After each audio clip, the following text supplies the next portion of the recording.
ஸ்டடிக்கு வந்திருக்கீங்களா? குரூப்பையே காணா. ஓ, நீங்க 2 பேரும் சேர்ந்த குரூப்பா? சரி, ஓகே. எதுக்கு கதவு அடைச்சு வச்சு படிக்கிறீங்க? கதவு திறந்து வச்சாதான் காத்தோட்டமா இருக்கும், அப்பதான் படிப்பு நல்லா ஏறும். கதவு திறந்து வச்சு படிங்க.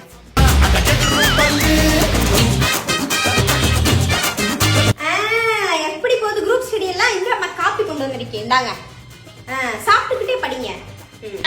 இல்லாம இங்கே நிக்கிறேன், என்ன படிக்கிறீங்கன்னு பாக்குறேன். காப்பி குடிங்க. காப்பி குடிச்சிட்டு அப்படியே கிளாஸ் எடுத்துட்டு போறேன், பார்த்து குடிங்க. நிறைய அண்டா நிறைய போட்டு வச்சிருக்கேன், குடிச்ச உடனே திருப்பி திருப்பி ஊத்தி தரேன். அம்மா படிங்க நல்லா. அது ஒண்ணும் இல்ல, நீங்க உட்காந்து படிங்க. நான் இங்க உட்காந்து சைடுல துணி மடிச்சுட்டு இருக்கேன், நிறைய வேலை இருக்குல்ல. அதே என் ரூம் கொஞ்சம் புழுக்கமா இருக்கா, அதனாலதான் இங்க உட்காந்து மடிக்கலாம்னு நினைச்சேன். உனக்கு ஏதாச்சும் பிரச்சனை இருக்கா? அம்மா டிஸ்டர்ப் பண்ண மாட்டேன், நீ படிங்க.